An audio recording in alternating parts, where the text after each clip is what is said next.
Hi, I'm Andrew Hantel, medical oncologist and leukemia researcher at Dana-Farber. And I'm going to be talking to you a little bit about our research on developing an interactive dashboard for oncologists to be able to understand the diversity of their patients who enroll in clinical trials. So we know that there are large disparities by race, by ethnicity, by age, sex, and socioeconomic status in terms of who is able to participate in a clinical trial across the United States. Specifically for acute leukemia, it's a little bit different than most solid tumors in that most solid tumor disparities in enrollment in clinical trials are because the sites that the clinical trials are at are usually in different spots than the patients from those marginalized groups live. In leukemia, though, most patients, because the diseases are not as common, do get shipped or transported into one of the major academic centers because the treatment needs to happen quickly, usually happens on the inpatient side. And so we've seen that actually the disparity in terms of who's enrolled is between who hits the door and who gets enrolled rather than who can actually get to the site. And so this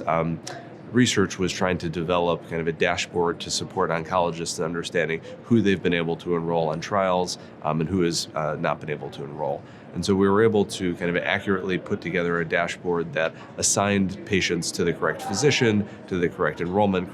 protocols that they had participated in, and to be able to follow them over time. And so we're able to do that across a number of different metrics, as I mentioned, race, ethnicity, socioeconomic status, and those kind of things, but also really the processes of enrollment and where the differences were. So who was actually approached to participate in the research, who consented to the research, who was eligible, and then who actually went into the studies, and kind of seeing how those differences played out over time. And so the dashboard that we created can really do that accurately and in real time for physicians and kind of look at both their patients, look at the whole clinical group, look at the whole set of clinical trials that they have there, and really look kind of multidimensionally. And we're able to see amongst our data that there were disparities by race and ethnicity, by socioeconomic status, by really where patients lived and kind of how far they lived from one of our centers.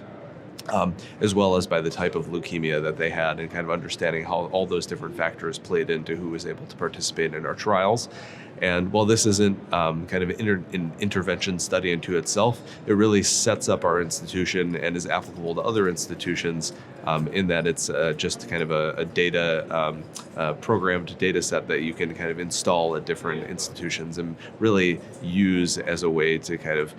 understand and benchmark other interventions that you want to do to try and recruit patients from these marginalized populations, because this can give you real-time data. You don't need to go in and kind of look at it anew each time, do new analyses. This is kind of a plug-and-play thing that you can see how efficacious or how effective these different interventions that you want to do are. And so we're able to kind of now hopefully work with other institutions to really install this at their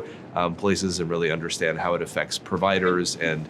researchers' ability to understand which populations are being left out and kind of how we can include them in our research moving forward.